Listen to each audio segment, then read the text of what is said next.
यूसुफ खोल के बाप नूं ख्वाब दसी, ਉਹਨੂੰ ਖੂਹੇ ਦੇ ਵਿੱਚ ਉਤਾਰਿਆ ਈ। ਕੁੰਭੇ ਇਜ਼ਨੀ ਸ਼ਮਸ ਤਬਰੇਜ਼ ਕਿਹਾ, ਉਹਦਾ ਖਲੇ ਦਾ ਚੰਮ ਉਤਾਰਿਆ ਈ।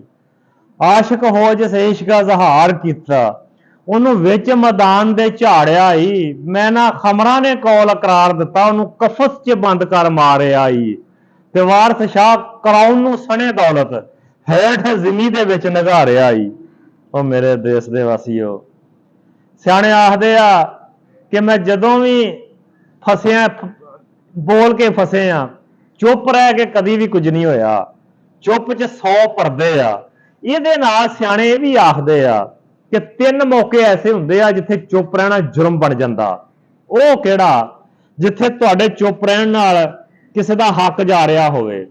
ਨੰਬਰ 2, ਤੁਹਾਡੇ ਚੁੱਪ ਰਹਿਣ ਨਾਲ ਕਿਸੇ ਦੀ ਜ਼ਿੰਦਗੀ ਜਾ ਰਹੀ ਹੋਵੇ। ਨੰਬਰ 3, ਉਹ ਤੁਹਾਡੇ ਚੁੱਪ ਰਹਿਣ ਦੇ ਨਾਲ ਕਿਸੇ ਦਾ ਈਮਾਨ ਜਾ ਰਿਹਾ ਹੋਵੇ। ਅਗਰ ਕਿਤੇ ਜ਼ਿੰਦਗੀ 'ਚ ਇਹ 3 ਮੌਕੇ ਆ ਜਾਣ, ਫਿਰ ਤੁਹਾਡੇ ਤੇ ਬੋਲਣਾ ਫਰਜ਼ ਆ, ਨਹੀਂ ਤੇ ਚੁੱਪ ਤੁਹਾਡੇ ਵਾਸਤੇ ਬਿਹਤਰ ਆ।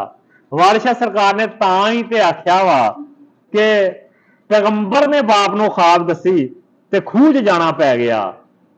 ਤੇ ਚੁੱਪ ਦੇ ਵਿੱਚ ਬੜੇ ਪਰਦੇ ਆ। ਇਹ ਵੀ ਮੀਆਂ ਮੁਹੰਮਦ ਸਾਹਿਬ ਨੇ ਕਿਹਾ ਸੀ ਕਿ ਬੋਲਣ ਨਾਲੋਂ ਚੁੱਪ ਚੰਗੇਰੀ, ਚੁੱਪ ਦੇ ਨਾਲੋਂ ਪਰਦਾ। ਜੇ ਮਨਸੂਰ ਨਾ ਬੋਲਦਾ ਤੇ ਸੂਲੀ ਕਾਹਨੂੰ ਚੜਦਾ।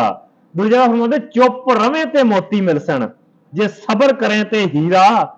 ਟੈਂ ਟੈਂ ਕਰੇ ਮੁਹੰਮਦ ਬਖਸ਼ਾ, ਫਿਰ ਨਾ ਕਚਰਾ ਨਾ ਖੀਰਾ। ਦੇਖ ਲਵੋ, ਸੋਚ ਲਵੋ, ਸਮਝ ਲਵੋ।